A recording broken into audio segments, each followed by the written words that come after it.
Views and opinions expressed by callers, guests, and hosts do not necessarily reflect those of the Black Talk Radio Network and Black Talk Media Project. Black Talk Radio is new black media for the new millennium.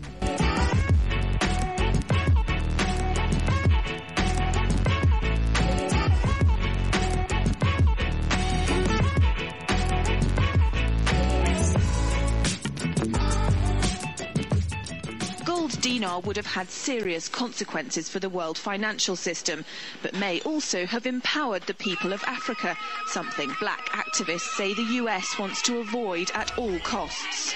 We're slicing cake.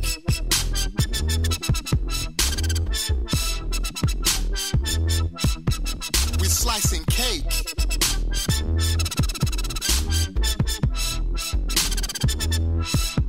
We're slicing cake. Say the US wants to avoid at all costs. We're slicing cake. Say the US wants to avoid at all costs. We're slicing. Gaddafi didn't give up. In the months leading up to the military intervention, he called on African and Muslim nations to join together to create this new currency that would rival the dollar and euro. They would sell oil and other resources around the world only for gold dinars. It's an idea that would shift the economic balance of the world. Countries' wealth would depend on how much gold they have, not how many dollars they trade. And Libya has 144 tons of gold. Welcome everyone to Thando Radio Show, brought to you by Black Talk Radio Network. I just want to say before we get started, thank you, Scotty, for just who you are and what you do. Greatly appreciate you, brother. So, welcome to the Thando Radio Show, brought to you by Black Talk Radio Network. I'm your host, Dave, from LA, coming to you live from FEMA region number 6. And I got my man, the co-host with me there, Pastor Keith is with us, and we're going to have a great show for you today. It's a live show on today. Today is September the 28th, 2018. So, looking forward to that. And today's show is a Financial Friday. The world is moving away from paying global gangster taxes to the U.S. is the name of today's show. And Keith, I just want to say you can't strong arm me for taxes no more. Keith, we're not taking it. So check out that. That's going to be today's show. And before we get going into today's show, please, everyone, continue to support Black Talk Radio Network by going to his website of www.blacktalkradionetwork, making a donation, hit the donation prompt, making a financial donation to keep the network on air. Very important that we do need to definitely have this done. So please support the network, especially if it's been beneficial to you. Don't just eat the fruit. You have to feed the roots. Very, very, very important. So we want you to do that. You can also support the network by being a part of the social media platform. That's BTR Community. You can find that at www.btrcommunity.com. And once you're there, become a member for only $24 a year, one-time payment annually of $24 bucks. Get you into the social media platform that will support this network as well, where you can engage in all of your social media activities without being as adversely affected. Very easy to do. You don't have to worry about your identity being sold or the overall people using your profile to make cash judgment on you. So definitely want to do that. So that supports the network. Also, if you would like to acquire real money, definitely go to Prosperity Mint. Prosperity Mint is a full-service precious metals dealership where you can engage in where you can acquire real money by converting your currency, which is not money. It is actually a currency, and it can never be money, into real money. That's what you should be doing. The key to that is that you should be, whatever you want to save, you should put into real money, such as silver and gold. Okay, that's what your saving plan begins with actual real money, and that requires you to get into silver and gold, and you can put it into other assets of saving, but it's not cash. That is not money. It's a misnomer when they say it's money, and then you should be saving in money, and people hear that and they say, oh, I need to save money. That's true, but if you don't have any real metals, you don't have any money. Cash is not money. Very, very important. So come on over to Prosperity Mint. check out what's in inventory, then email info@ProsperityMint. Let them know that you listen to Thando Radio Show and that Dave sent you, and then they will respond to you, and it's for your benefit because they're going to contact you just on the overall buying process so that you understand and know. Okay, so that's that. So we're going to get into what's in the news. My man Keith is here. First article we posted for today's show is a Financial Friday. The world is moving away from paying global gangster taxes to the United States. So true. First article from Sputnik News. And let me just say this. Well, I better read all of this first. Here we go. Sputnik News. U.S. dragging world into economic war by reckless trade practices, Erdogan said, the celebrity figurehead Turkish president. He's absolutely right. Erdogan suggested that Washington was pulling the global market into a malicious economic war by its irresponsible trade practices, which is going to lead to a shooting war. And who is everybody going to blame for that shooting war? Right. The current unilateral and reckless approach of the United States government is dragging our world more and more into the merciless economy war, which is harming everyone, every player at the global market. So true. Check out that. And he said this to a German paper. Why do you think that German paper carried that? Because they feel that same way. That sentiment is there. And I'm going to touch more on that for today's show. Next article from The Hill. Experts see 5G as a defense to Stingray spying. Check out that article. Brother Davis gave you a lot of information on 5G on Wednesday, Wise Wednesday. Hope you caught that. Next article got from Paul Craig Roberts. Putin hesitation has lost Syria Idlib province. So this is a really, really, really good article. Check out this one. I don't always agree with Paul Craig Roberts, but sometimes he has some real good stuff, and this is a really good article. He said that Putin's hesitation has lost Syrians Idlib province, and I think he has some real truth to that, or it hasn't all played out as of yet. Next article from Russia Insider. If Russia doesn't quickly put its foot down, it will eventually face the choice of total surrenderance to the U.S. or nuclear war. That is what was in Russia today. Then I also posted a YouTube video from RT. We're going to play that one for today's show. Next article comes from Sputnik News, and this one is going on the offense. Sorry, that the YouTube video was going on the offense that we're going to take a look at in a minute. And then from Sputnik News, sanctions trumped. India cabinet gives final nod for S-400 deal with Russia. So India is buying the S-400 system from Russia. So tells you a lot. India is critical in the overall war. Next article from RT International. We can't bear any more. U.S. pressures makes Brussels look for Swiss alternative. And that is true. So that's going to be part of today's show. Next article from The Hill. Mattis. The jury is out on women's success in combat. Celebrity figurehead Secretary of Defense James Mattis, more notably, they mixed up the articles here. On Tuesday, the jury is out on the success of having women in combat role during a speech at the Virginia Military Institute.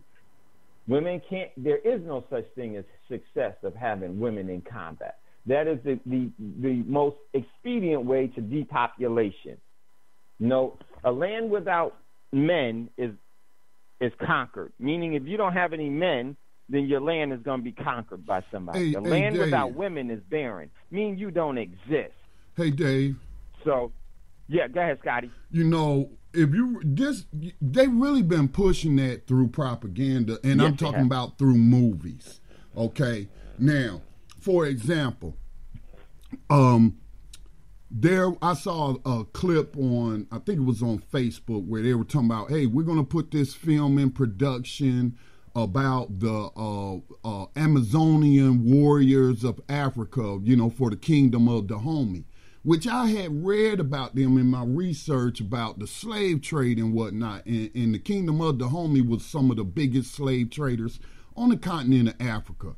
And so these women, most of them were victims. You know, they had been conquered captured from neighboring tribes and then forced into, you know, this military life. They got slaughtered on the battlefield. Now they're going to make this movie about them and prop them up like, oh, they was like, you know, Amazonian warriors and this, that, and the other. But when they faced the French in battle, man, I was reading accounts where only a few French soldiers got killed because they felt sorry for them, because they were slaughtering them on the battlefield, man. And so this is just part of the propaganda. Do I believe that women should be treated equally? Of course, all human beings have the same rights.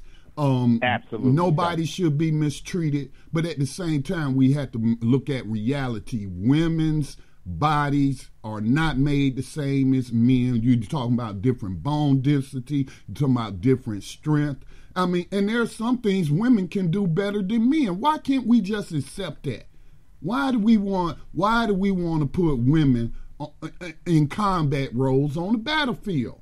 They're doing their part in the support roles. You know, now women fighter jets, you know, fighter pilots, yes, because you're operating machinery, as long as you're competent in operating. But putting them on the ground, fighting men, come on, man. Yeah, Scotty, it's ludicrous to think that is plausible or pliable in any situation over a match. It's just unnecessary. And what it is that all war is inhumane, but putting women on the battlefield just destroys the population. You cannot recover from that. One, it doesn't matter if the woman survives the overall battlefield, but the traumatic climate that she's going to be have been in, her body is going to shut down. You know, her cycle will be even interrupted on the battlefield. Why? Because of the stress of it. The body knows no way in the world should we even engage in having a child there. See, nature is true, and it's a matter of you don't. Until we move away from this, we're going to continue to do crazy stuff. But this is what the system really wants. It really wants to have women in battle, but you have to look at why do they want women in battle? Because there's a great effective way to depopulate the planet. I'm going to tell you, Bill Gates and his eugenics movement are loving that overall idea. And they hide behind it's a sense of equality. There is no sense of equality when we're talking about. So you're saying that women can be just as equally murdered as men? Absolutely. But is that necessary? And I want to just break for a second really quickly. There was a massive earthquake in Indonesia today. And Scotty, I want to post this in so you can see it as well, and then anyone that's in Thando Radio Show, I want you to see the tsunami that happened to hit Indonesia today. Oh my goodness, this thing was huge. So let me paste it there, and then I want to post it inside. Well, you can't really see it. It's not really being anything that you have to actually see it. But check out that tsunami. But yeah, Scotty, I'm in full agreement. There's no way in the world that we should even, it's so disgraceful. Disgrace our overall the women by suggesting that it's their duty to go into combat for their.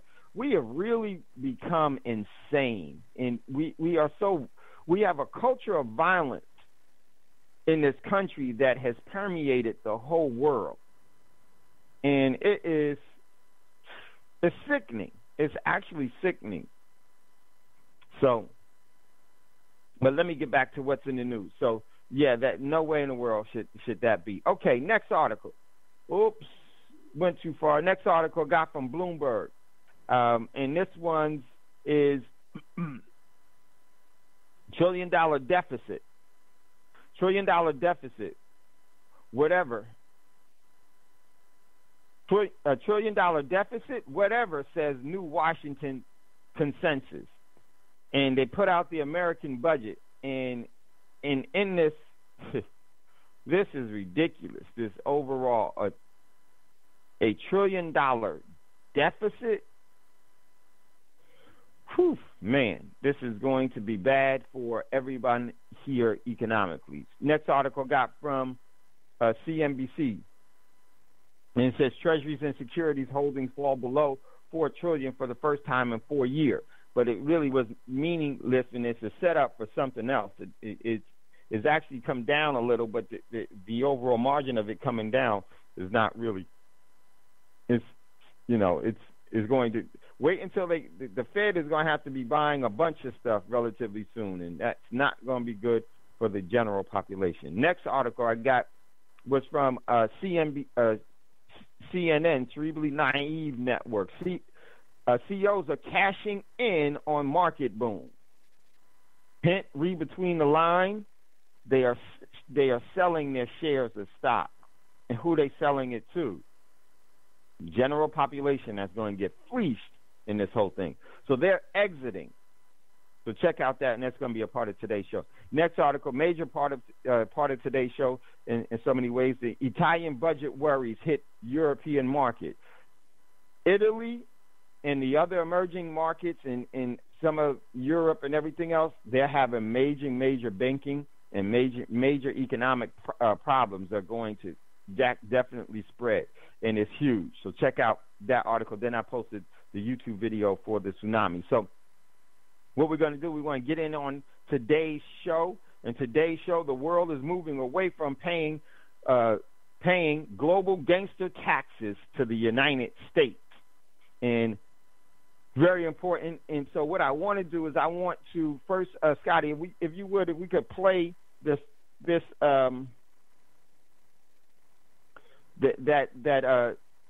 RT International video real quick, and I want you to really listen to when the EU come on and talk about them doing the deal with Iran. If you can't see the video, they're at the UN and they're with the Iranian. I forget who that individual is. It's I'm not quite sure. But they're there at the UN because they all were at the UN, and then the overall press conference she gives is basically the overall agreement globally of the world of how they're going to be doing business, the major economies. And we're going to get into that and then talk about how that affects you. All right, so, Scotty, whenever you get a chance, if you could go ahead and play that. We start today with an update from the 73rd United Nations General Assembly. Speaking at a press conference earlier today, President Donald Trump said he plans to meet with North Korean leader Kim Jong-un very soon. I'll be meeting with Chairman Kim in the very near future. It'll be announced. In fact, we're having a press conference today. We'll start talking about that. But we'll be announcing where and when in the very near future. Earlier this month, Chairman Kim sent a letter to the White House requesting a second meeting with the American president. However, while Trump pursues dialogue with North Korea, he's taken a much more bellicose tone when it comes to Iran. Here's what the president said about the country when addressing the UNSC today. All U.S. nuclear-related sanctions will be in full force by early November. They will be in full force. After that, the United States will pursue additional sanctions, tougher than ever before, to counter the entire range of Iran's malign conduct. So, how are everyday Iranians reacting to Trump's threats against their country? Let's listen to what they had to say on the streets of Tehran. Judging Trump's speech, any sane person, even children, understand that it is paradoxical. On one hand, he mounts pressure on people, yet on the other hand, he says he supports the Iranian nation. I believe renegotiation with the U.S. is needed because it will lead to the fulfillment of our demands. Indeed, somehow our needs are tied up to what we can gain from talks with the U.S. Generally, they have never been friends with us. No foreigner, whether American or non-American, is ever our friend. What he said at the UN about supporting the Iranian nation is sheer lie, because if it were really so, they would not quit the JCPOA. Meanwhile, this week, the European Union announced it will set up a new payment system designed to allow EU countries to continue trading with Iran, despite sanctions from Washington. EU Foreign Policy Chief Federica Mogherini defended the move while speaking at the UN. Participants underlined their determination to protect the freedom of their economic operators to pursue legitimate business with Iran in full accordance with the UN Security Council Resolution 2231. With global affairs in question, earlier I was joined by former UK MP George Galloway and CEO of Euro-Pacific Capital Peter Schiff. I started by asking Galloway for his reaction to statements made by UK Prime Minister Theresa May while speaking at the UN just a few hours ago. Ensuring non-proliferation also requires collective leadership, of the type that led to the agreement in 2015 of the Joint Comprehensive Plan of Action, the Iran nuclear deal. For many years, the scale and nature of Iran's nuclear program raised serious international concerns. The JCPOA was an important step forward in addressing these. It remains the best means of preventing Iran developing a nuclear weapon, and we are committed to preserving the JCPOA. The British Prime Minister is echoing what all the European leaders are saying, indeed almost all the leaders in the world, that they cannot accept this swaggering cowboy unilateralism of Donald Trump. He wants to be a bull in a china shop, but we all live in that china shop, and we're not prepared to see it trashed and destroyed on his whim. The only caveat I'd enter, Anya, is the belligerence that he's displaying in New York this week against Iran is almost word for word the same kind of belligerence that he displayed last year at the same time against North Korea. And now it's all Chairman Kim this and Chairman Kim that. The rocket man became a kind of teddy bear. Who knows, maybe Rouhani and other Iranian leaders will have the same image in Donald Trump's eyes next year. That's a very interesting point to raise, Georgia. Peter, what is your reaction to news that the European Union now plans to set up this new payment system allowing EU countries to continue to trade with Iran? Well, that doesn't surprise me. I think the world is in the process of trying to de-dollarize and trying to get themselves in a situation where the U.S. is not in a position to weaponize the U.S. dollar. And I think, all of this is going to backfire on the United States. My biggest problem with what the president said yesterday was his exaggerating his accomplishments and the strength of the U.S. economy. To quote President Trump, while he was still a candidate, the U.S. economy is a big, fat, ugly bubble. What's really growing is the size and the cost of the federal government. It's spending more than ever. It's borrowing more than ever. So are U.S. individuals and corporations. I think the economy is headed to a massive recession. In fact, autos and homes are already rolling over. All the stocks in those sectors are deep in bear market territory. So I think it's only a matter of time before the overall economy rolls over. And as Trump likes to have things big, I think we could experience the biggest recession ever. Now, that's maybe not what Trump wanted, but unfortunately, that's what he's going to get. All right, so you're not sounding too optimistic there, Peter. George, is it wise for Trump to pressure the EU to break away from Iran? I mean, is that realistic?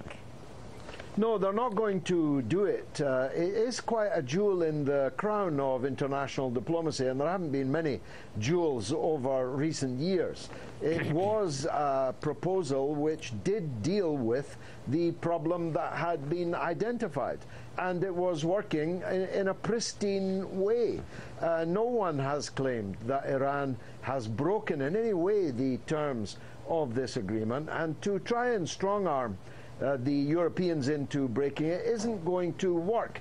All that's going to happen is a wider and wider gap appearing between other countries and the United States. So American isolationism may well be the result, except the speech was a tour de farce, wasn't it?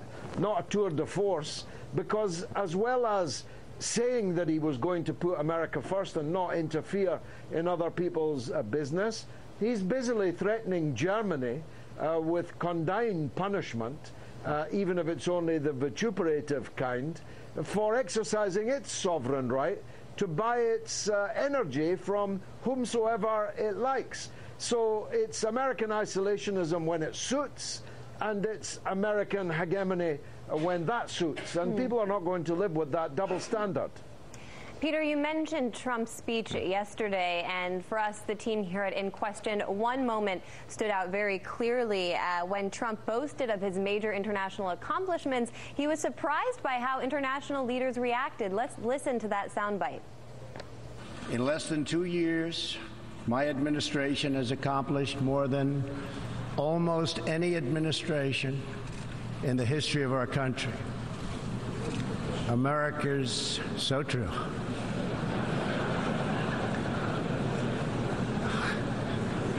Didn't expect that reaction, but that's okay.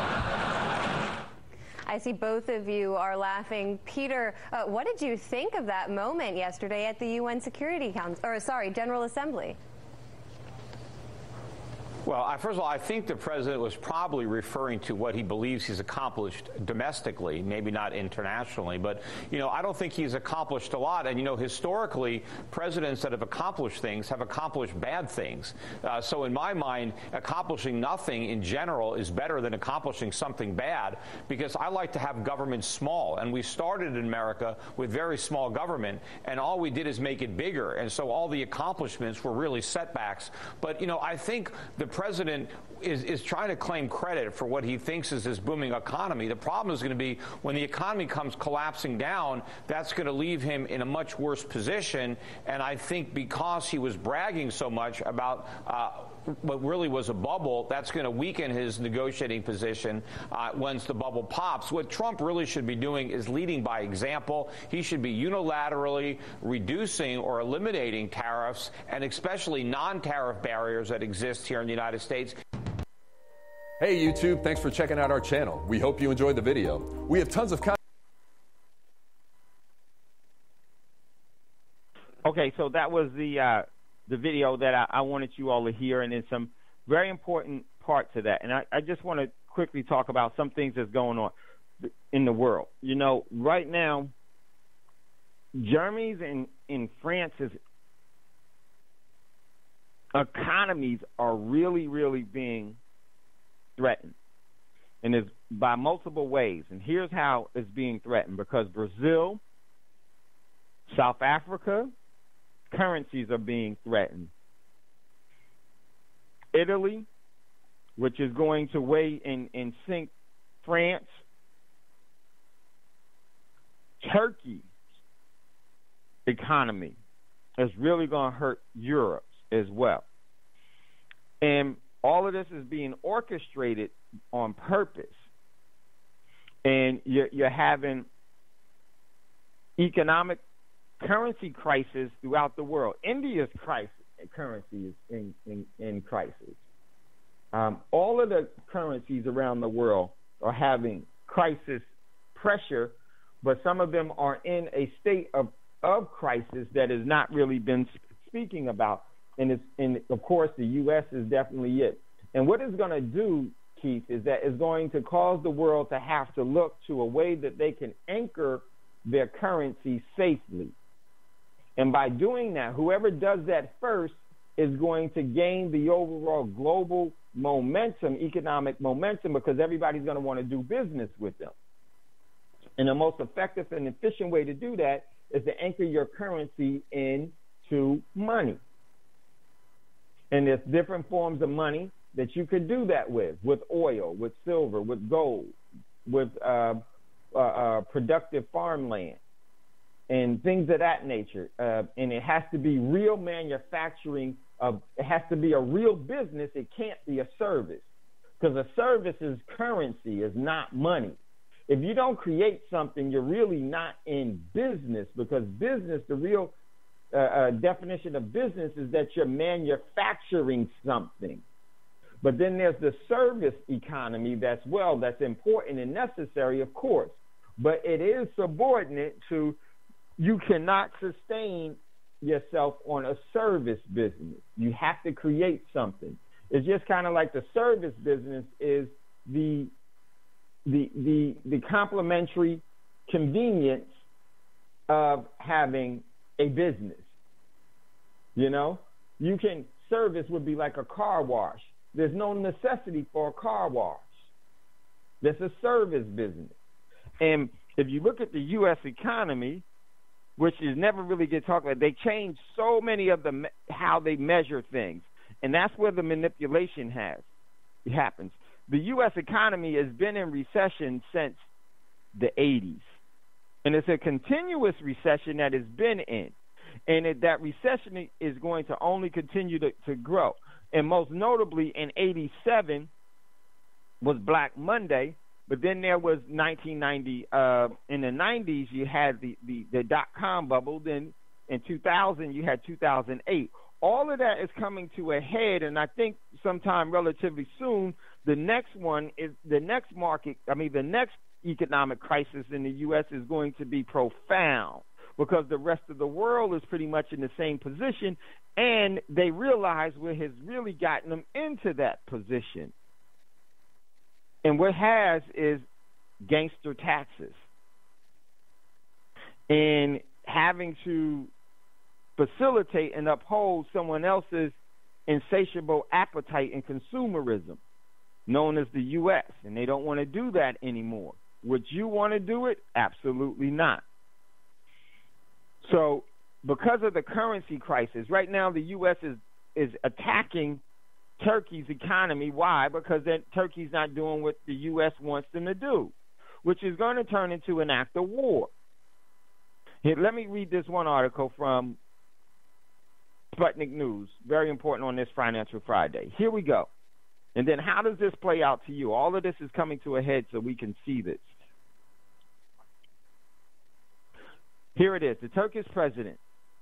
The current unilateral and reckless approach by the U.S. government is dragging our world more and more into a merciless economic war, which harms every player at the global market. Erdogan said in his articles, in an article for a German Frankfurt paper. The Turkish president called on Turkey and Berlin to counter destructive trade conflicts together with other countries. Stop right there. See the coalition that's being established globally. So now Turkey is calling on Germany and other countries to come together to counter the destructive trade conflicts. How do you counter trade conflict? Where you all come together, you start trading with yourself, and the one that caused the overall conflict, you stop trading with. Erdogan's article was posted ahead of his state visit to Germany at the invitation of Germany's president. During his trip, the Turkish president is expecting to hold meetings with his German counterpart, Merkel chancellor. They don't get along too well. Turkey's economy has recently been affected by trade spats with the U.S. The U.S. is economically attacking the Turkish economy and causing their currency to lose purchasing power. And believe me, the rest of the world is going to take this for only so long, and then they all are going to unite and do that against the U.S. They're going to sanction the United States. What's good for the goose is good for the gander. Now we're going to do this to you because you become a rogue nation. Washington decided to double down on steel and aluminum imports from Turkey up to 50 to 20% respectively. Huh? The measure also resulted in a sharp drop in the rate of the Turkish lira, which has seen a decrease in tensions and has seen which had decreased amidst tensions with the United States over the recent months. So Turkey is calling for countries to come together. But it's not just Turkey. The one article that's really significant is the one where the EU is coming together to establish their own economic system that they won't have to use the U.S. dollar for trade. They're establishing their own payment system. Now, want to definitely read this article to you. We didn't read it. Oops.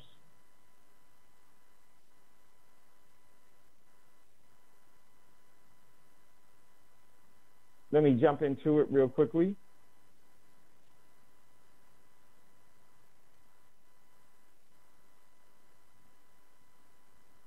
here it is. Here's the article. Got to read it. And we talked about it briefly yesterday, but we didn't go into the full set of what's going on here. Here it is, the article. EU Foreign Ministry, Federica Maldonado, said that the bloc initiative to facilitate a payment to form Iran as part of an efforts to save the 2015 nuclear deal could be in place before November, when the U.S. is to reimpose second batch of sanctions.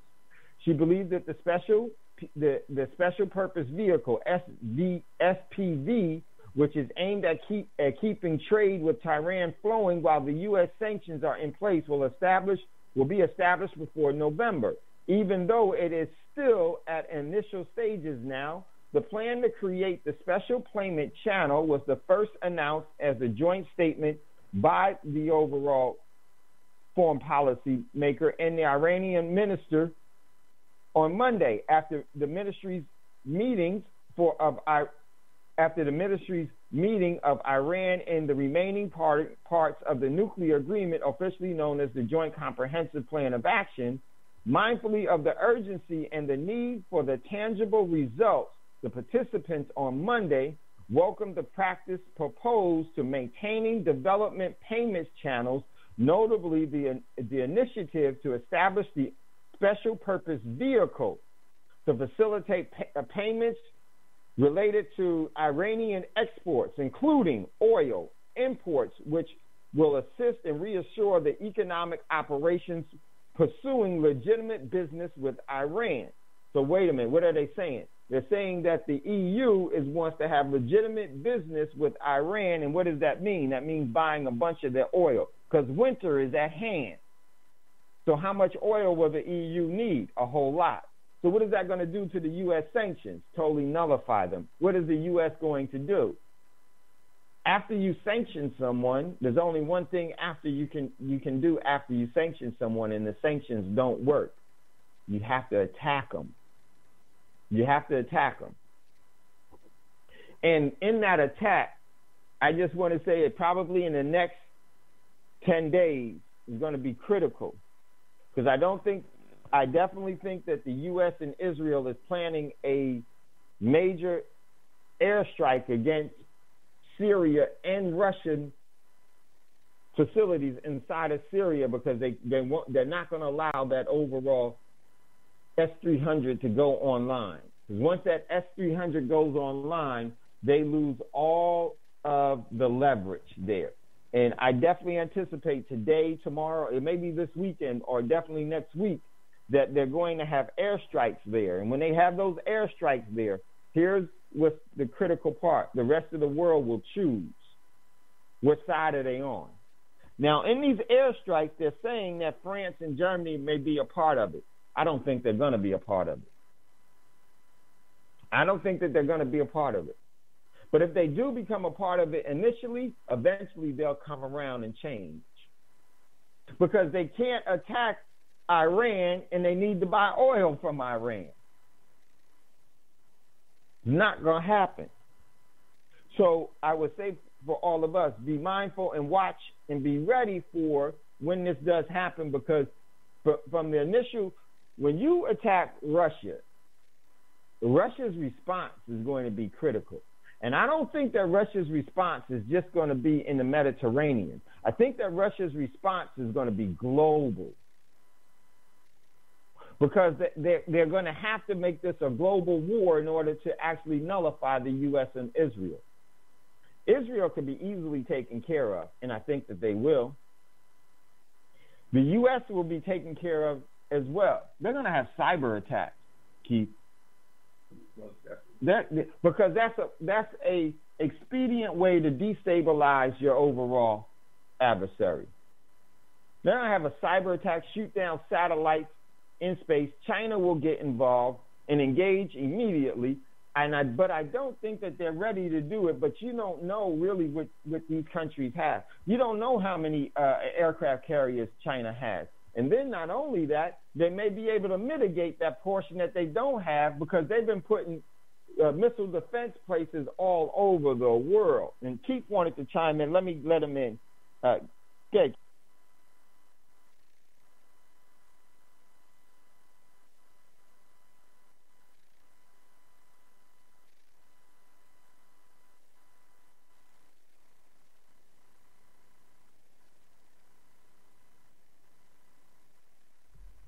Not hearing anything. Hold on, Keith. Let me. My mistake. You're gonna have to start all over, Keith. I messed up. Let me unmute you here. My mistake. Okay, I think what's so important about that, though, Dave, is not only is, of course, we're going to cyber attacks because that's where the world is going. That's how the world operates. But by the same token, I think that there's nobody more susceptible to cyber attacks than the United States. And that's for a couple of reasons. Number one, we have such a failed infrastructure.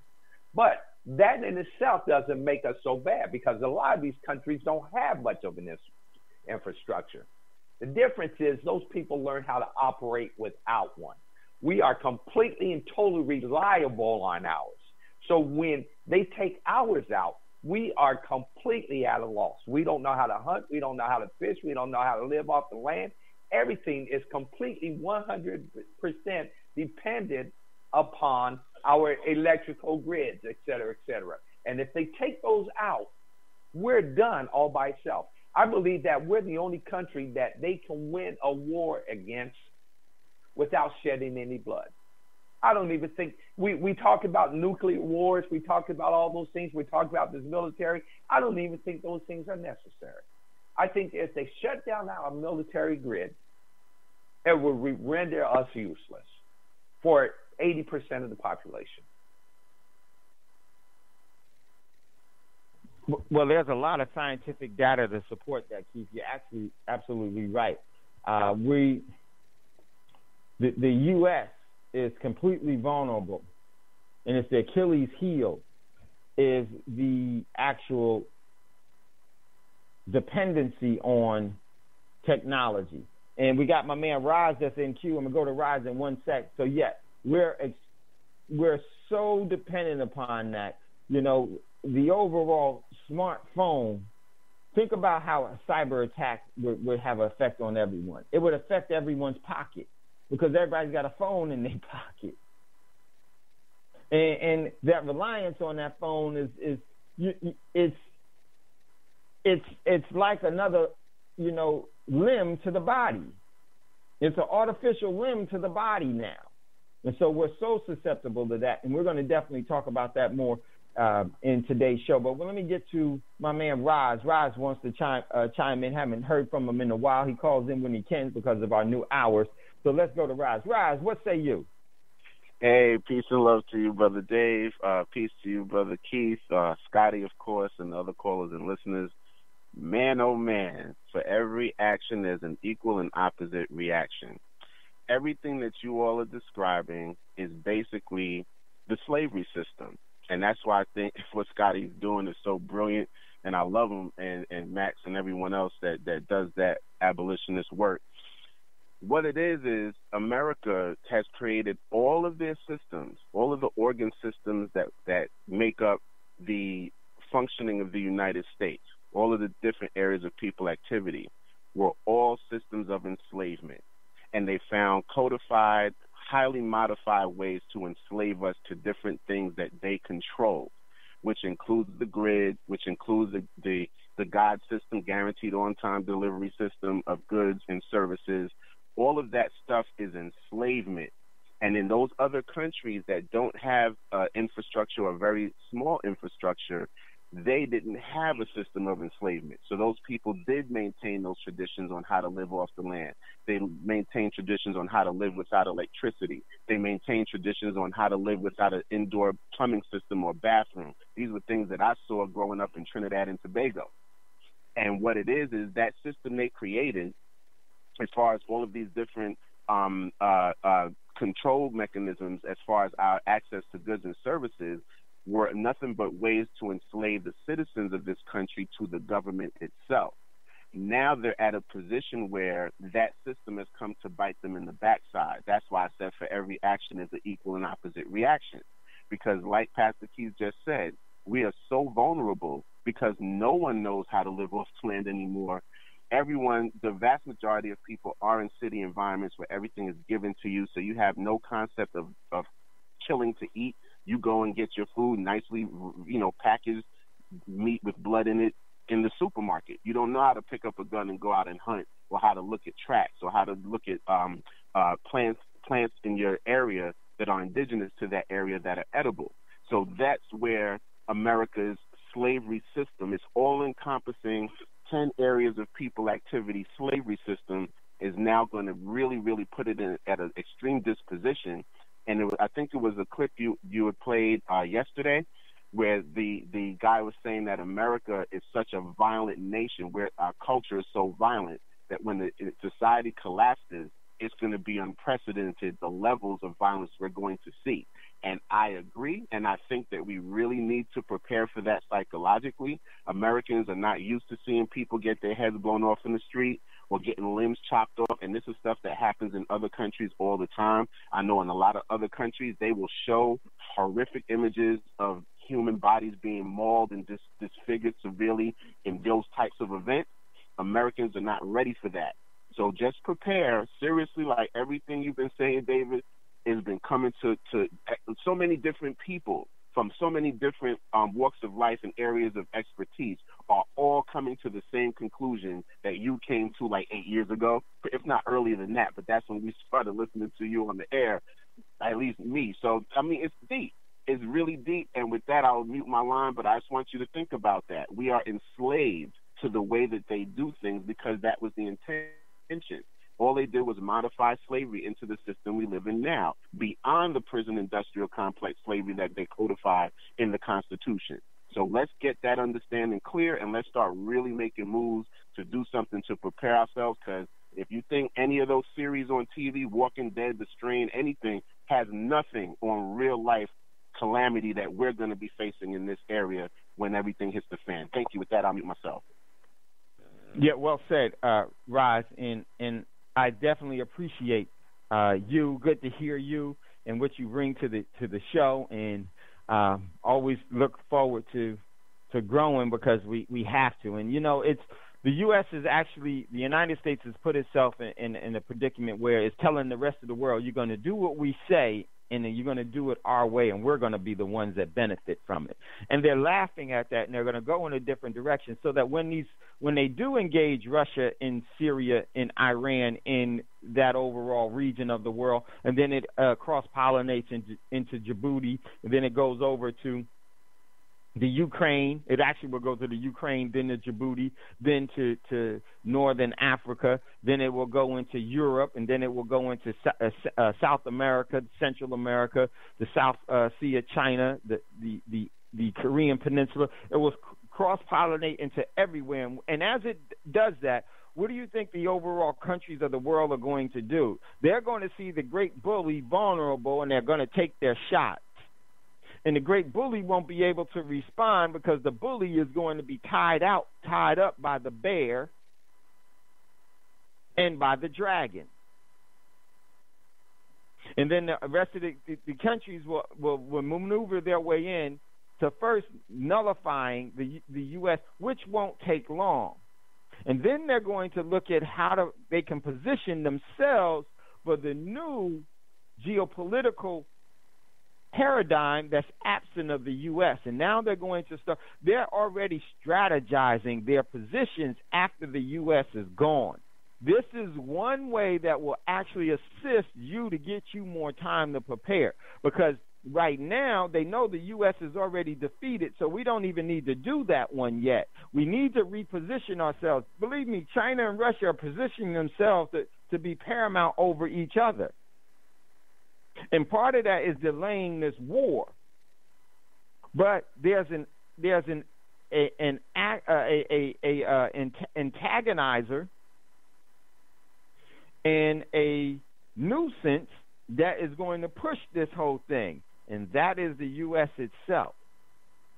See, in my estimations and looking at everything, the world has already moved past the United States. They actually need the United States to stay the broke nation that it is for just a little while longer, while they garnish the overall necessities to reposition themselves once the U.S. is gone, once the dollar hegemony is gone, once the U.S. political hegemony is gone, once the U.S. has subsided. There's a new hierarchy. And what the governments are doing now, Germany and France are trying to maintain themselves because they know that, and together because they know that the EU doesn't work without them. And there's England that's right there in the mix and is quietly going to reinsert itself in this whole thing. Europe is critical to what's going on in the world. The continent is critical what's going on in the world. And there's a new giant that's coming out of the continent. And how that giant actually develops itself, it depends on if it can remain quiet in doing it. I believe I'm going to tell you, it's the continent is very, very significant because the actual group that Gaddafi was the president, the African Union, there's going to be some great momentum that can be gained once the U.S. is dethroned. Once the ceremony of the dethroning of the U.S. happens, there can be multiple nations out of the continent that can be springboarded through infrastructure into a position of great relevance. This is why China is making a mad dash into Africa on the continent, because they know that. And they really want to gain momentum on Russia. So the overall U.S. is already spoken for. I actually believe that they already have remapped the U.S. And part of that map is going to be the overall territories of China, the territories of Europe, the territories of this country, of that country, of Britain, the territories of... I don't think that Russia will have a major territory in the U.S. because Russia doesn't have any debt. It's the countries that have debt that will have a major infrastructure seizing that will happen, and China is the main one. And you know the Detroit area of the U.S. is going to be heavily rebuilt. The infrastructure there. The infrastructure has been neglected purposely there. But it's going to be rehabbed.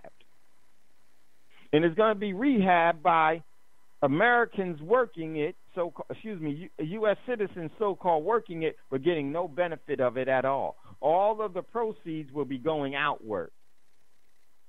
They're going to rehab it, but they're going to keep it a jungle. And what I mean by keep it a jungle, I mean this. It's going to be an economic jungle where they're going to come in, take all of the resources, and export those out. All of this is really coming into full fruition. And as we speak right now, the U.S. housing market is starting to show the overall cracks and crumbling that are even larger than they were in 2008. The overall credit market in the United States, nothing has ever been fixed. They just created more Lehman Brothers and more Bear Stearns. And more Lehman Brothers and Bear Stearns will happen. Bear Stearns and Lehman Brothers have been around for a very long time, had a lot of economic position globally, and they lost it all. And it's all being set up right now. The U.S. economy, as this celebrity figurehead Trump tried to boast about the U.S. economy, the U.S. economy is horrible. It has never, ever, ever regained. If you do the math and look at it correctly, not off of what they want you to see, but if you look at it for what you can see the deterioration of this country from over the last 10 years. It's visible to you now. You can see it everywhere you go. What used to be infrastructure is no longer being maintained, is old, and or what it used to do, those overall businesses aren't even there anymore. Look at the commercial retail space everywhere. And see, people will say that, oh, well, it went to the internet. See, that's one of the things that the economy has done and deceived you with. Here's the deception. They don't even let you know that you're still in a Great Depression because they give out government assistance, so there is no bread line. But how many people are on government assistance? That's the bread line. The overall retail space is totally destroyed, not because of Amazon and all of this. No, that's what they want you to see. You can't quantify Amazon's sales because you go online, it's just you.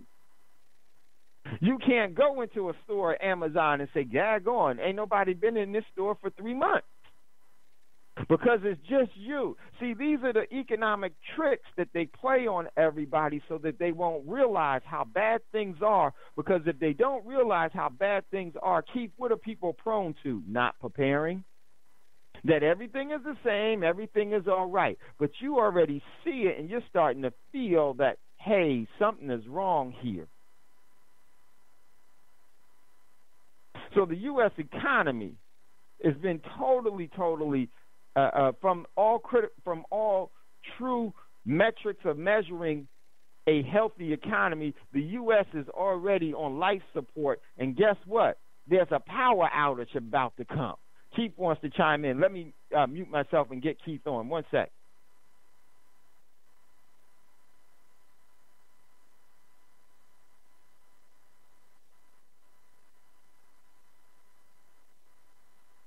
Sorry about that. Thank you.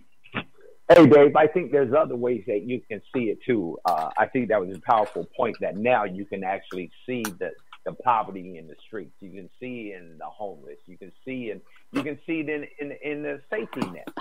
You know, they're cutting the safety nets and they're cutting the food stamps and they're cutting all those things. But I think there's something else that you can see parallel to that.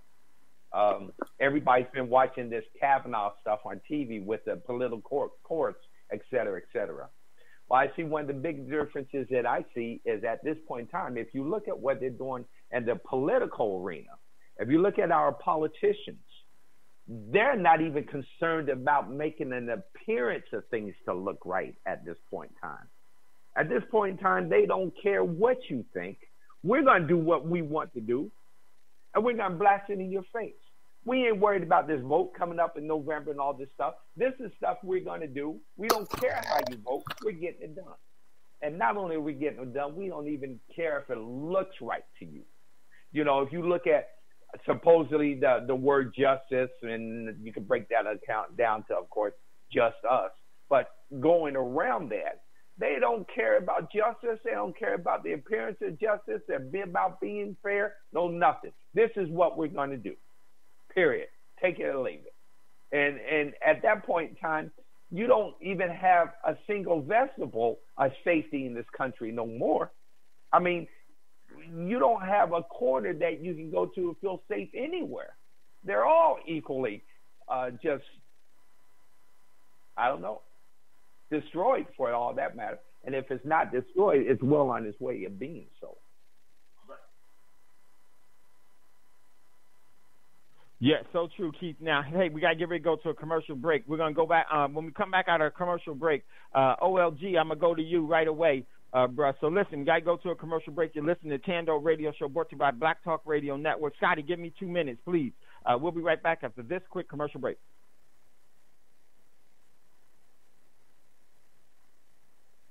If you'd like to get in on the conversation, don't forget, give us a call, 704-802-5056. The Black Talk Media Project would like to invite you to become a member of the BTR Community subscription-based social media platform. BTR Community is a platform that was set up for the listening audience of Black Talk Radio Network, the #1 independent black radio network online.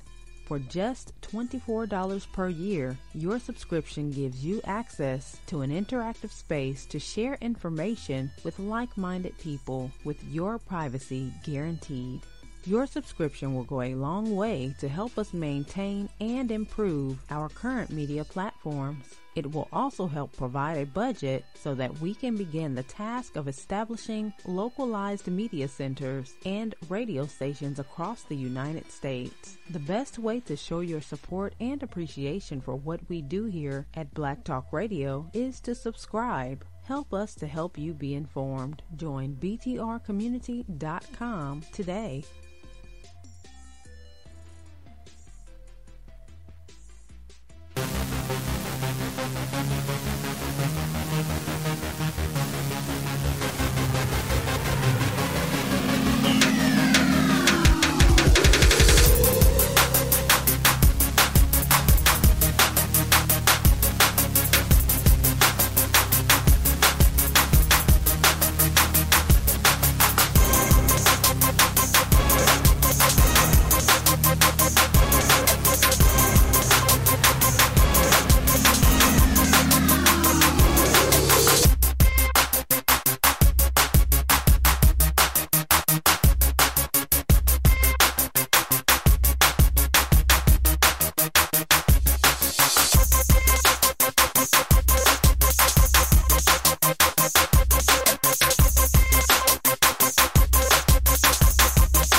Podcasts and live program scheduling, visit us on the web at blacktalkradionetwork.com.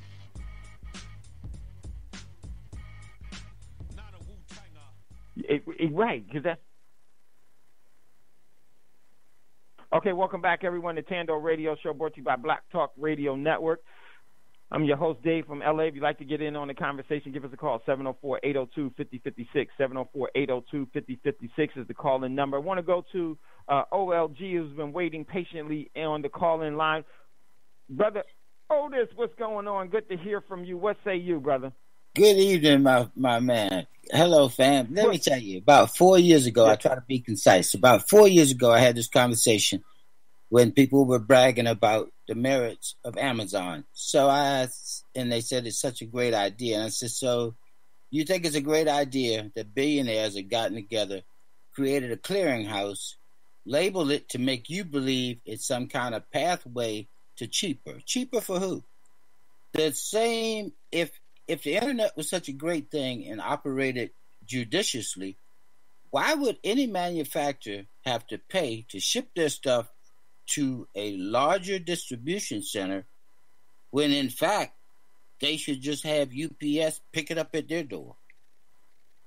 The only reason Amazon is $1 billion corporation is because rich people have a long-term aspect and look out on everything. They've all agreed to ship to these major distribution centers.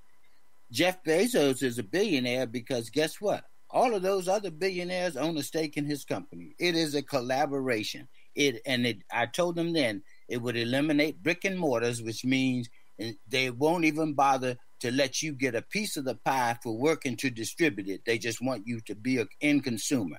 Another thing, corporate personhood. That's what obscures all that.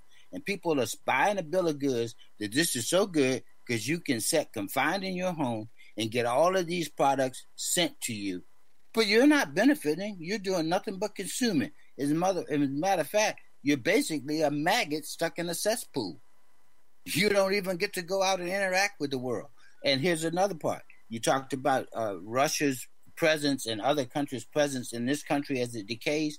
That's already been obscured. That's why the president that has 500 companies worldwide That's why he never exposed his taxes, because Russia is already here, just like China, owning most of the commercial property in some of the top 6 or 7 major cities.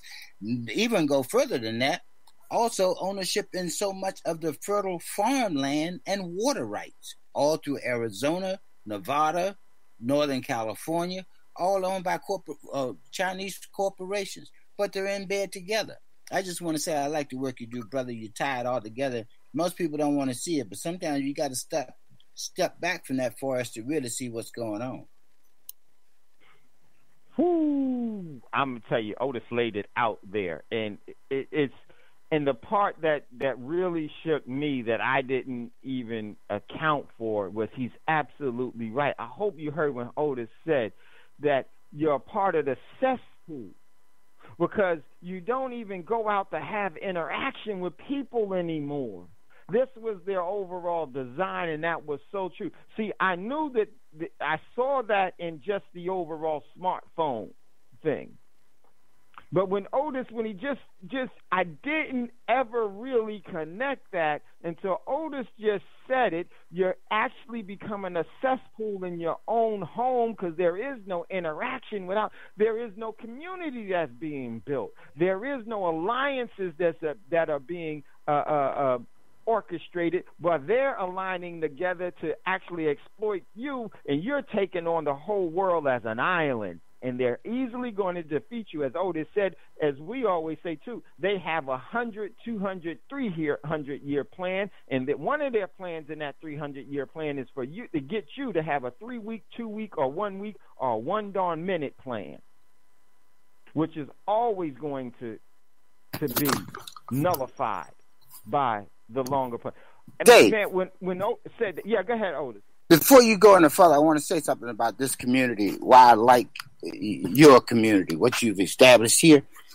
I'd like to say something for Brother Ross that calls in, because I actually had to step back and I used the practices that I learned from him in my everyday life. You know, this internet makes it easy for when somebody puts up an idea that you don't like, rather than ask yourself, what is it that I might be missing and I don't know, you attack and try to defend your space. Brother Raw is talking about encountering other black people with love. It's changed my whole attitude to what people, even when I think that are dumber than a damn a truckload of rocks, because we've actually been taught to be defensive, to always assume that what you think you know is truth, and the internet makes it even easier because of just what Raw talks about. Our whole attitude. I've got to go out and defend myself rather than collaborate and exchange information and grow together. I appreciate what you do in this community, brother. I salute you.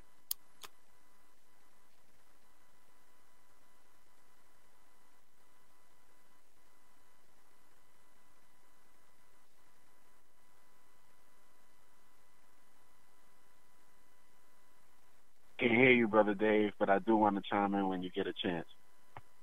Yeah, Dev, I'm glad you told me you didn't hear. You're absolutely right, because Roz has always talked about the Stockholm syndrome that has actually been used to attack our community, but it's actually a tactic that's used in all communities, because they do not want us to be able to come in to have agreement. See, they're the only ones that want to have the trade negotiations, the trade agreements. They don't want you and I to have a trade agreement and a trade association with that person over there, this person, because when you do that you realize that you no longer need them to do what? Substantiate in your existence of your quality of life and your standard of living. You become their resource. Now when you have a trade relationship with someone else, there's a mutual relationship that's there, a mutual benefit that's there, that now you can come and be sustainable. Now you don't have a reason for a boss. See, they come together on their overall fraternal governance front, and that is because we don't come together from the basic level of the DNA interaction with the DNA. And that's one of the things that benefits them, and it's so true. Yes, Rise has been the proponent of that psychological neutering that has happened, and has really put us in a position to where we always are looking to them for every solution in crisis that they create. And that is so, so true. So Roz said he wanted to chime. Go ahead, Roz. Thank you, brother. Thanks for letting me chime in again. And peace to Brother OG. That is the grand elder. I love listening to what he has to say. And it's just, that's really something I learned from the cows. That program is what really, really helped solidify my consciousness as far as that deep understanding that we all damaged. Every one of us are, and I've said this multiple times before, in order to function, because we live in a system and a culture that is insane. And in order for you to function with any semblance of quote-unquote normalcy within an insane system, you have to have a touch of crazy too, and that includes myself. So all of us have a touch of this illness that manifests itself through us in different ways based on our shortcomings, our personality types, our ability or inability to have plasticity in our growth and development. And I think that what Brother OG said was quite profound. And what I was going to touch on that you spoke on earlier was what you were discussing was the repartitioning of the United States. When the colonies were set up here, the United States was partitioned between France, Britain, Spain, and whoever else was here at that time. And now you're saying it's going to be another modern variation of the same thing, but it's going to involve more countries now. And what you can look at when Pastor Keith was talking about the lack of infrastructure and how things are falling apart in this country, how you can look at it is really simple if you look at it like the human body. If all of the resources that you take into your body via eating food and taking in liquids, if all of those resources were only pushed towards your white blood cells, which defend your body from disease, then the collapse of your internal structure would happen, because none of the vitamins and nutrients are going to any other organ system. It's only going to your immune system. And that's been what the United States has been doing with the defense budget.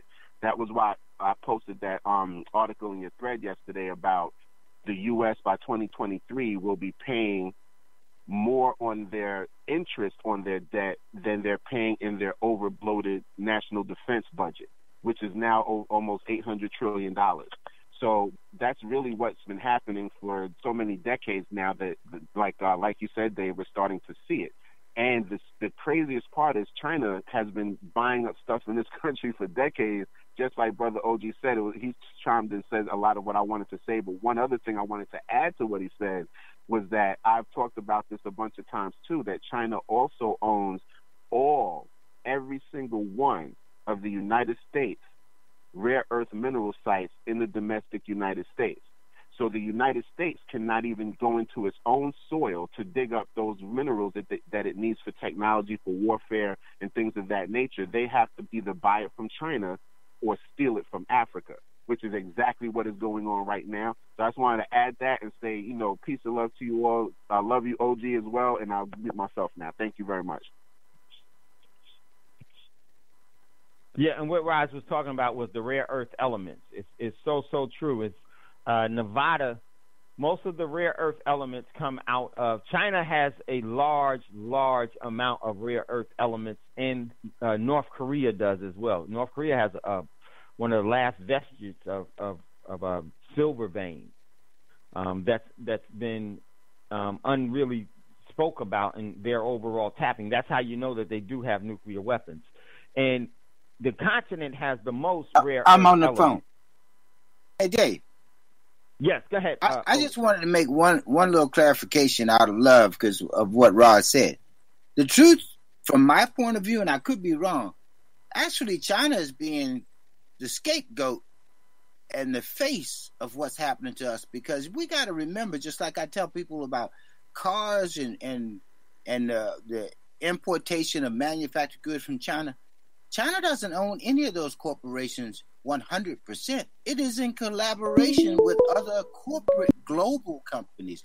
They're using China as the bad guy, the boogeyman, when in fact they're profiting jointly and making China the scapegoat. These billionaires are making millions off of this. Everything they do in China is a collaboration. Yes, and I definitely can see, because it's really the system, and until the people see the fraternal order of governments has a system. The people have no system. This is why the people are always the human resource. Whenever the people are afraid of government, that's because you have tyranny. Whenever the governments are afraid of people, that's when you have tranquility. And there are collaborations and relationships that all of those have, but we have none. And that's one of the things, because they've actually domesticated us to always go everywhere that we go alone. They tell us to travel fast and by yourself, because they know that your overall impact will be individualized. And the individual is the only thing that they can deal with, and they have the overall systems to deal with individuals. They have a jail cell for you. They have a this and they have a that for you, but they don't have a jail cell for the people. If you look at how this system is really made up, it's really made up to overall squash the warriors, and to make sure that the warriors do not actually start to enlighten or to show by an example a different way for people to do things, because there is no army that can defeat the people. It's actually made up by the misguided people. And that's what this system really thrives on. And as we look at this whole thing economically, we can really look at, there are some, even in the economy, there's the law of physics, and there's a law of the environment, or the spirit of the law, that even has its overall weight in man's economy. Even though man has a manipulated economy, there's just some things they can't manipulate within that economy. And that economy is so dependent upon that. And we start to look at how things are starting to unfold. And what I mean by that is that regardless of how much manipulation they have, if their manipulation is always going to be subordinate to the spirit of the law. But what they do is that they get us not to ever acknowledge and look at the spirit of the law, so we don't see the effects, and they tell us what to see. They tell us what to see. The overall economic condition of every person that you know is manufactured. It's illegally manufactured by the letter of the law in violation of the spirit of the law. And how you know that is this, is that you accept something fake to get something real. You accept something fake to get something that's real. Every single person here needs substance to maintain their physical body. How do you acquire substance now? What is the overall method of you acquiring substance in the most convenient way? It's for you to use currency to go buy food. So what did the economy do? It was really, really wise.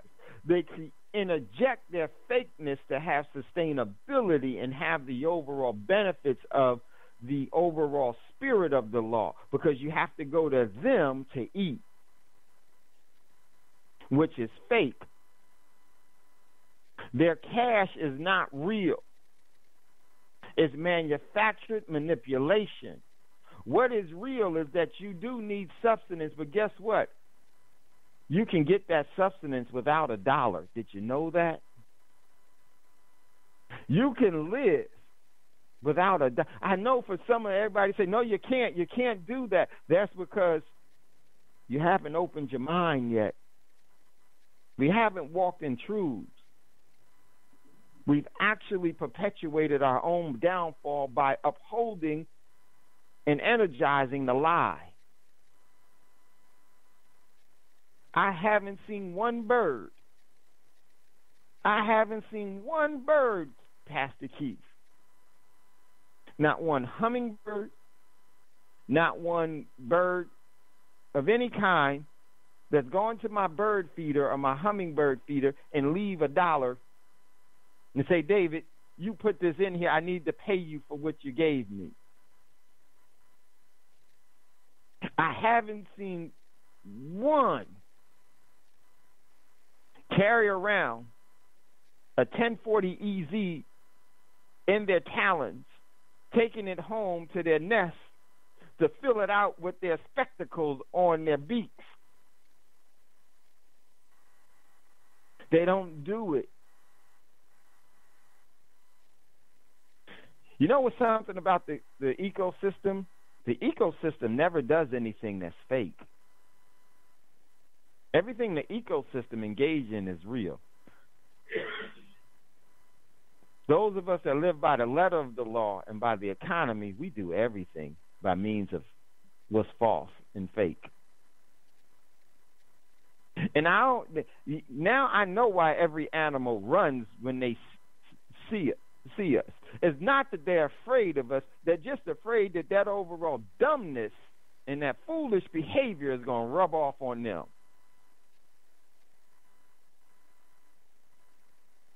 So man has created through lies and deception a falsehood and is able to garner momentum and energy from creating falsehood that they actually can get real results out of it.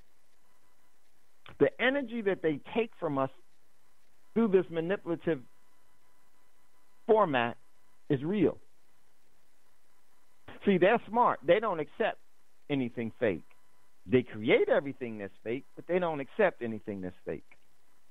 You can't go to your house and take from your house, from your printing press, from your printer, put your picture on it, put a denomination on it, call it whatever currency you want, and send it to the IRS as a form of payment.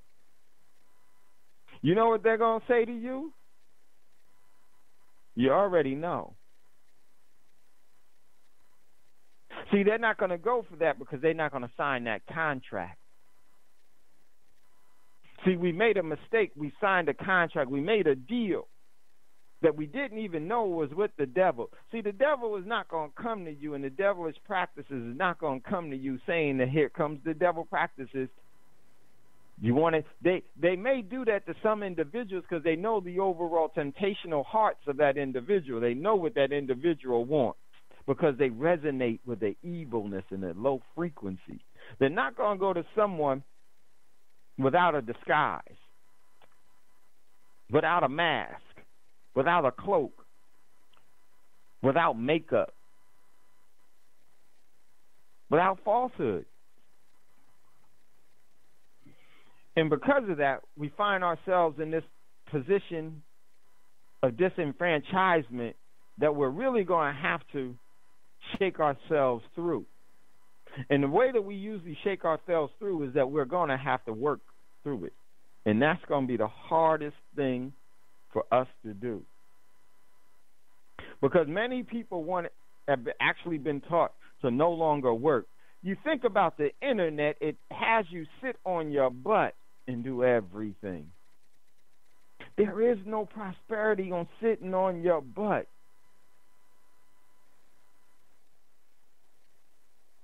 You gotta look at it. Your butt is because your knees have been bent. You're in a sitting position. You can't move. You're not mobile in a sitting position.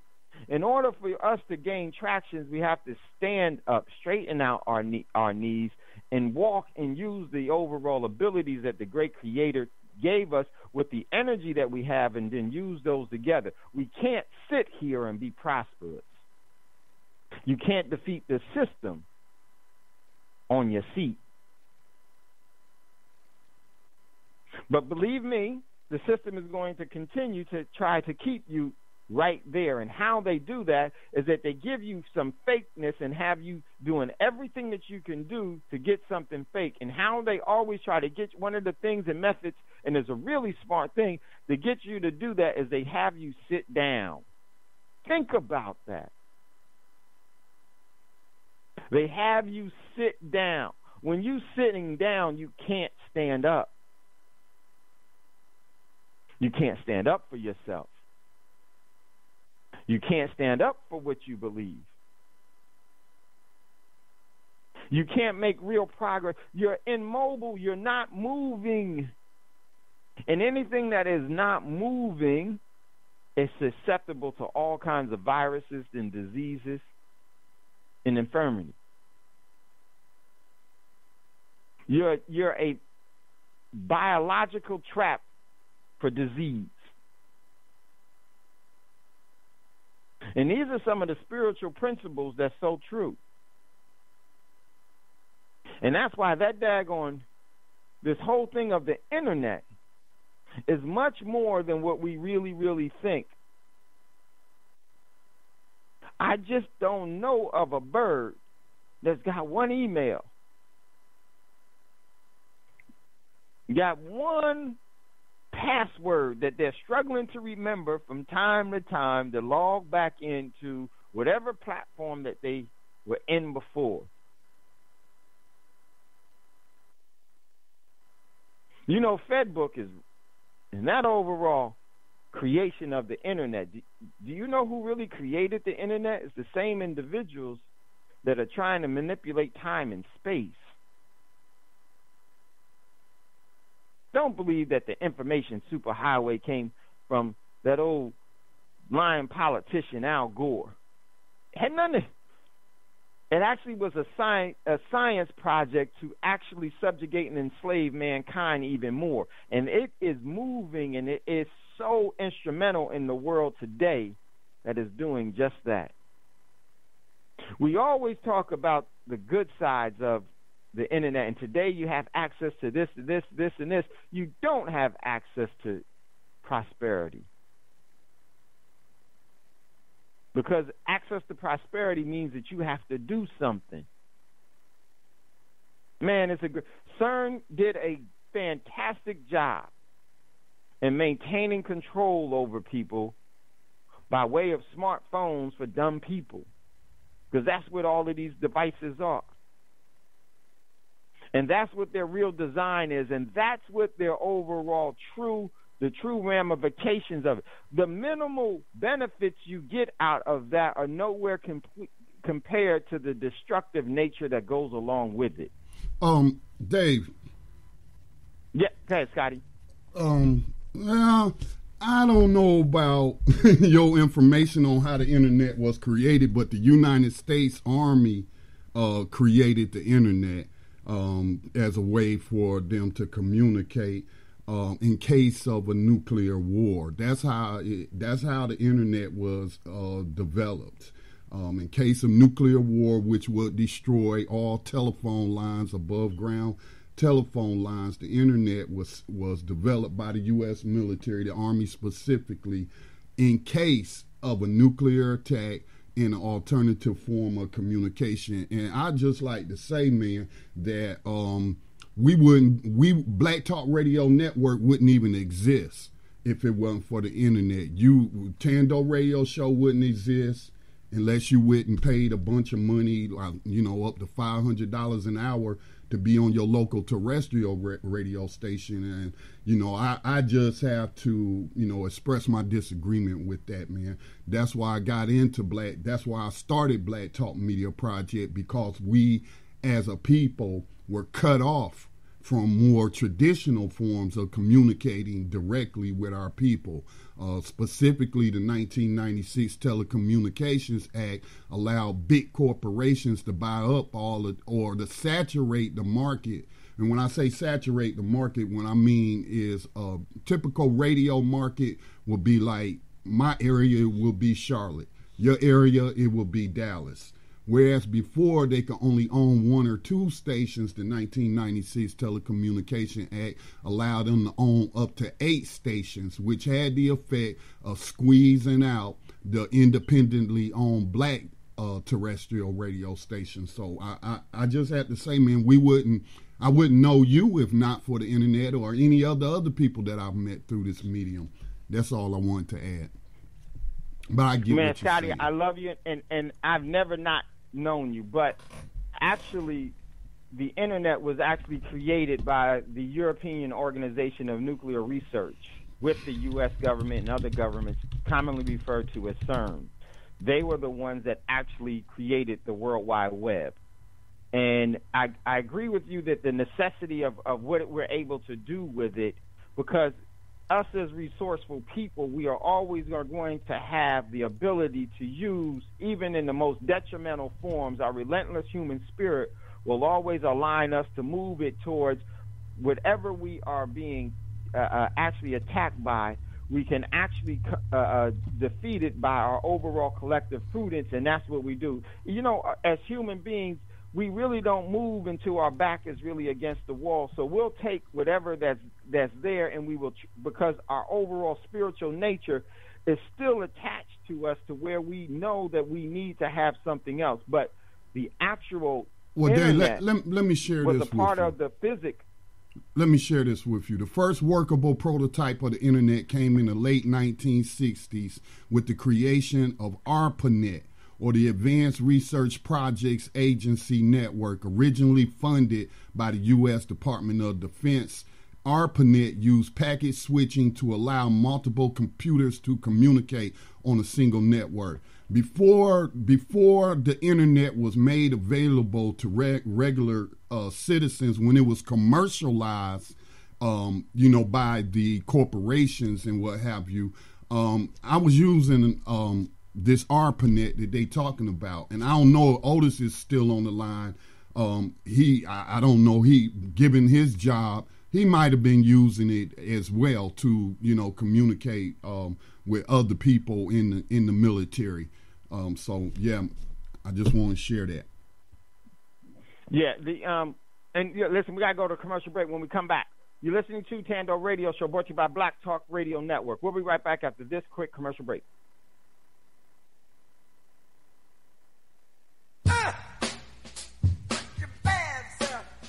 Make Black Talk Radio your choice for digital black radio. New black media for the new millennium.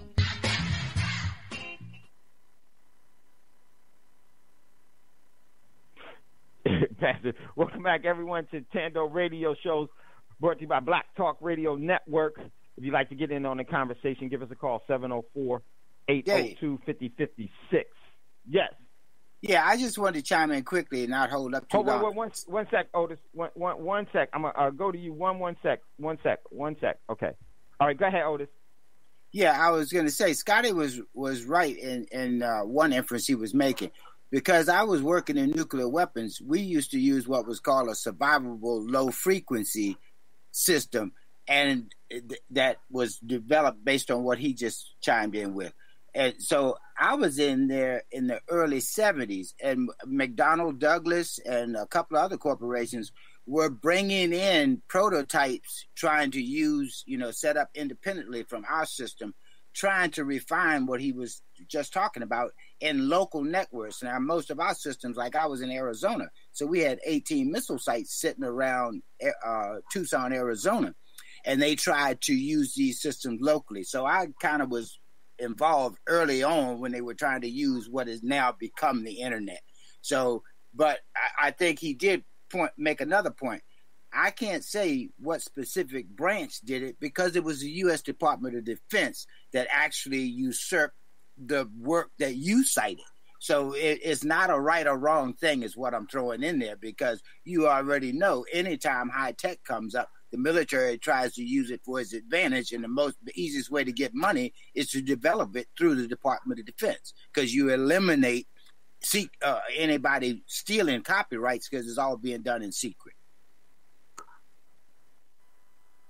Yes, definitely. And the thing that I was saying is that you got to look up CERNs, and they were the ones that actually put the World Wide Web together.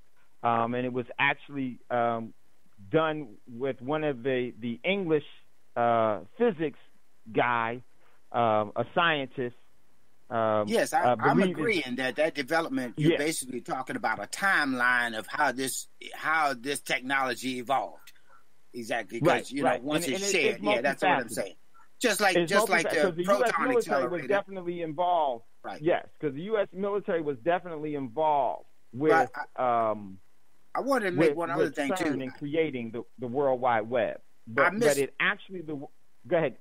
I missed part of what you were saying, but I think where I'm conflicted with is I think you were more talking about the negativity on how it's being used, not really trying to attack the technology. Is the impression I was getting, but I might have missed something. No. That was definitely it. But it was because Scotty's right. The U.S. military did use it for that, but a lot of that technology was actually based out of CERN. CERN is known as the overall creators of the World Wide Web, and part of CERN, in Scotty's right, part of CERN scientists in countries that come together is that the U.S. military is a part of CERN.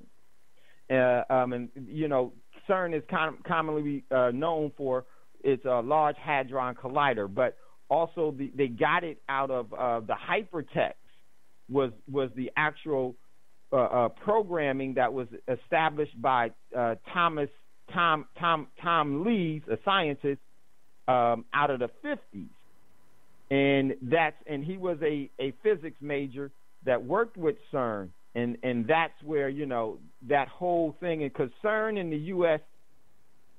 Military work hand in hand together on projects. So they were going to put a Large Hadron Collider here in Texas at one time. It was in the Dallas area that they were going to put it.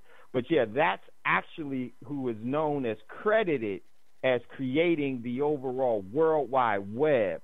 It comes out of CERN. So no disagreement there. Yeah, exactly. That's what I'm saying. They kind of established the protocols and standards for everything to maybe be able to make it work is basically what I'm saying. So the technologies came together in a worldwide effort. But like I said, what we know with satellite communication and everything else, GPS, the military is usually the cradle of how to get the funding without having to worry about begging people for it.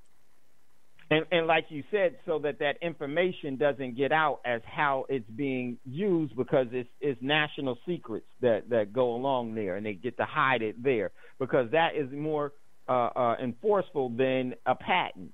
Because a patent is this: once you establish a patent, is no longer a secret. You have to disclose.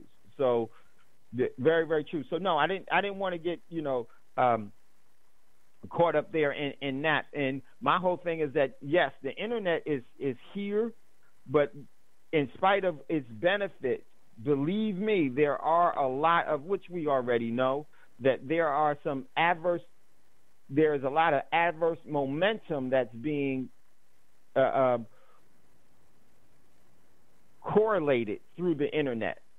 And so, but my overall, the thing that I really want to express is that in spite of all of these things, we still need to really go back to where we are, and do we really want to continue where we are? And if there are things that we want to change, what is it that we want to change? Do we want to change things because we want to be the controller of the things that actually benevolently control people, or do we want to go back to what is equitable in all lives? And for me, I think that is the most prudent thing that we could ever do, because if we continue to play by these rules that have been set forth, there's always going to be the head and the tail. And that's not how we were created. That is not how. It's just something that we have seen value in, and is valueless. It is not beneficial in any form. This poison is so strong.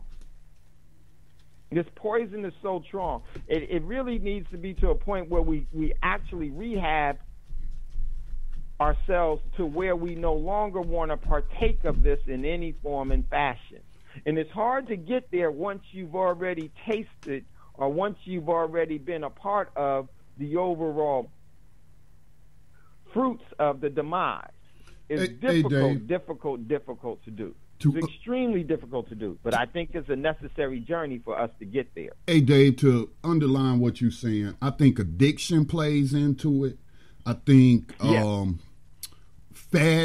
being bought into fads is into it. You know, they call it keeping up with the Joneses, but I don't think that. For example, and I'm as guilty as anyone, although I have taken steps to limit my exposure to people trying to find me on Facebook or spy on me on Facebook. But again, I don't control Facebook. That's belongs to that company, and they can give whoever they want access to any kind of private emails and what have you. You think you communicating privately with me through Messenger or whatever, but no, it's not, because we're not in control of it. So any of their employees can look at what we're writing and then share that information. But all over the years, on Thando specifically, we have talked about the dangers of being on Facebook. We've talked about that. We talked about how the police are spying on people.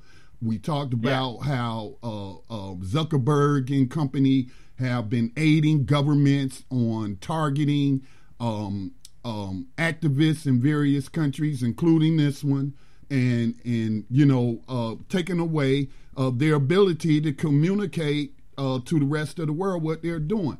So, you were the first one to come up with the ideal. We need an alternative to Facebook.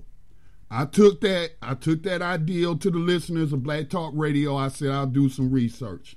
I found some software. It cost $300. And then all I got to do is install it on the server that we're leasing. So we did that.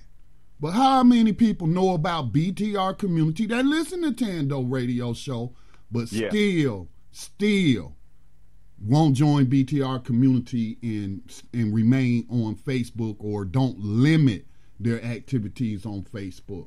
And again, I'm as guilty as others, but I think it's because of addiction. We want to be in the place to be. That's where everybody else is, so we want to be there too. Now, I understand those who use it for business purposes, but in terms of any kind of private conversations that we ought to be having with each other, or coming up with strategies and things of that nature, Facebook ain't the place to be. All right, can I chime in before you go? I know I don't want to hijack your thread. No, you're not. We got, hold on, Otis. We got one other person real quick. Let me get them, and then I'm going to come back to you. And I just want to say this. Scotty put this real quick. He said, tech isn't evil. Anyone can take anything and use it for evil. Absolutely, you're right. Tech isn't evil. It's a measure of our talents and our abilities. But it's like Scotty said, when you use it for evil, that becomes a force multiplier. And that's what I was really speaking about. Let me go to South Carolina, then I'll go back to you, OG. Go ahead. Welcome, caller, out of South Carolina. What say you? Hey, this is Sister Davis out of South Carolina. Hey, Sister Davis. Yeah, I just wanted to add, I've been listening, and I just want to add that, like everybody's saying, the internet, churn, the government, all that's going on. Bottom line is, what are we doing to prepare to go to our next level? Because they're already going to their next level. I'm sorry? Can you hear me? Yes, it's Davis. I had a mute Otis. Go ahead. Oh, okay. And I just want to say that, they're already going to their next level. What are we doing personally to go to that next level? The fact that we were in a tornado and things got blown apart, and it really puts the rubber on the road of what you got to do for you, regardless of what Facebook's doing, regardless of whatever anything else is going. But I tell you what, we do use some of those outlets, such as Amazon for business, because right now it's that's given us the finances to go to our next level. I would like to say, well, I don't want to use it because it's bad, but if it's making money and we can make the money that we need to do to go to the next level, to buy the silver, to buy the solar panels, to buy the food dehydrator, to buy the seeds, to buy the water pump. Hey, we just might have to do that, because one thing my husband and I learned while we were living in this truck for 5 years is that you better have everything you need within your grasp while the time you need it. Because if you don't, you might not be able to get out to get that. And that was a very serious lesson for the both of us, because we had to carry everything we needed. And we had we were living in a truck. And when we were in Southern California and there was a brush fire and we were caught on the highway for 4 or 5 days, we were feeding people out of that truck. That meant that when we had to go to the bathroom, we had to find a spot where we had to dispose of that. A lot of people don't think about that. You know what I'm saying? So that's where the rubber really hits the road. And I know that, we have our preppers and people that are on the site and everything like that. But what we really need to do is take some time on the weekend, do a lights out in your house to see who goes hysterical, whose fingers itching because they don't have the internet, understanding what you might need to cook, understanding what you might need to do. People might need to take a weekend and go camping. See what's out there in the elements, see what the elements really mean. Because when we sit in our glass houses with all these cell phones and conveniences and electricity in your stove, you have a really worth mentality. And when all this really hits the fan, we need to prepare now so that when it, just live that lifestyle for a while. Because guess what? We're living on a farm. We're growing, and it's very rural. It's very basic. We had to sacrifice a lot to get the land. We had to sacrifice a lot to pay for the land. A lot of people and other people that were in the group didn't even want to make those sacrifices. But guess what? We moved on. And sometimes my husband has to grip me up and keep me focused. Sometimes I have to grip him up and keep him focused because it takes a team effort or village or whatever the case may be. So a lot of times we might have to use a lot of these unconventional ways to get to where we need to be on a personal note, because if we don't, we're not going to have generations later on to teach this to or to work this with, because the government doesn't want our generation. They want their generations to go forward, and they're doing a really good job. I just do also want to add that while we were sleeping, while watching TV with the stuff that happened yesterday with the Supreme Court guy and everything, Trump was doing a 5G, let's make this happen and we moving it forward convention. That's why you didn't see him, because he wasn't about the TV. They already know, the powers that be already know what's in. The Jesuits are in office. They already know what they're going to do, and basically they want to wipe us out. And if we don't prepare with land, if we don't prepare with living off the grid or as basic as you can do and practice now, when the rubber hits the road, we ain't going to be the rubber or the road. I just want to put that out there, because a lot of us really, and sometimes it's me too, I focus on the wrong thing and I got to get back to reality and focus on the right thing. But if I got to use all these other entities to get to our means to the end, we're going to do it. Whether or not it's Amazon or building a business or being online, we're going to do it. Yeah, because that's an asymmetrical mentality that's necessary, and that's why BTR community and everything, as long as we're, and I wasn't speaking about any of us, because we're using all of this for, because like what Scotty said, the internet isn't technology isn't evil. No, it's a display of our talents and abilities, and we should be using that, like you were saying, to our advantage. And yes, I totally wholeheartedly agree. Let me get one more. Hold on, Sister Davis. Let me get one more person. OG wanted to chime in before we get out of here. Go ahead, OG. Yeah, I just want to. Are you there? Yeah, go ahead, OG. I just want to chime in. I'm going to try to pose a question and keep it concise. I applaud all the survival skills and all that, but in the end, there's going to have to be some kind of revolt against this system. And I pose it to you this way, the same way I did in the conversation earlier this week. If you have a multi-billion-dollar company that uses your information for free, but it has an algorithm that pays the companies that it shares your information with, if there was an equitable society, How come they don't deposit any of those digital coins in your account? See, we have to be concerned with the way things are structured, as well as being in a survival mode. If you can use my information to generate income, why is it you're not cutting me a share? That's because the companies that set up the protocols for it don't include you. That is part of what's wrong with this system that's being used throughout the world, not just the United States. If in a just world with free markets, if individuals were a part of that system, you would be able to wake up in the morning and see exactly how many coins have been deposited in your digital account. The money is being made. Said, where it's going is the problem.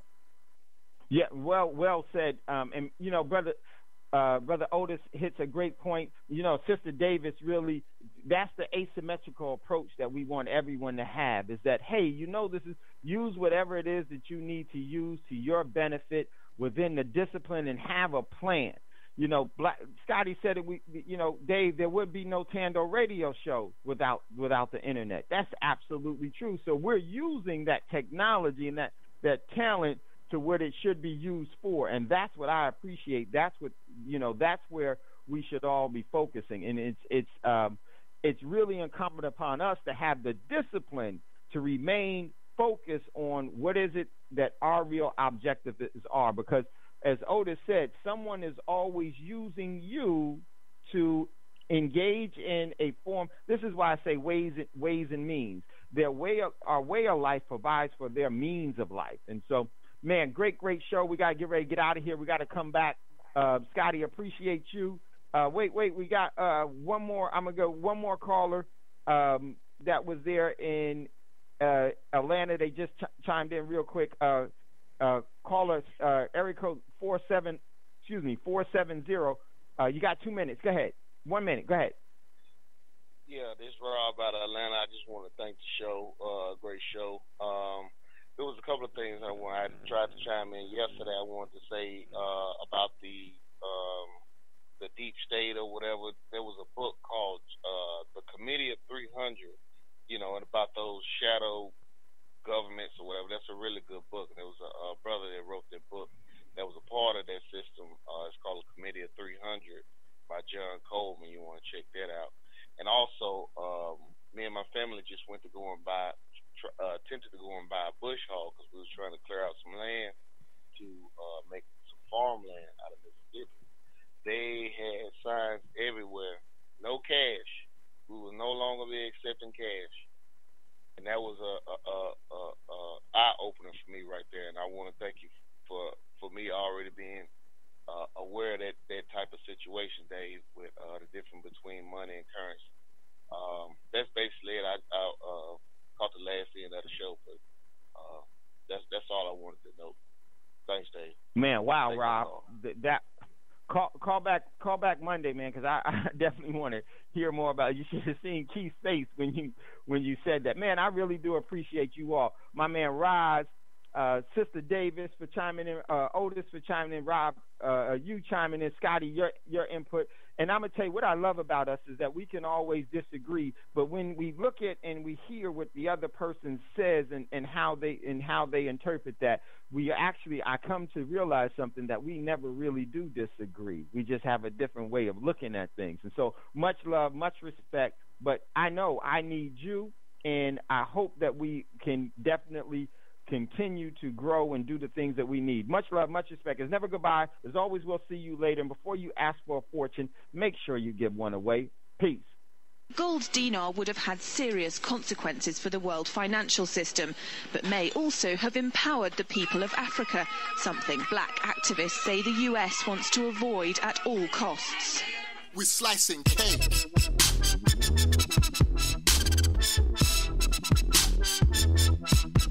We're slicing cake.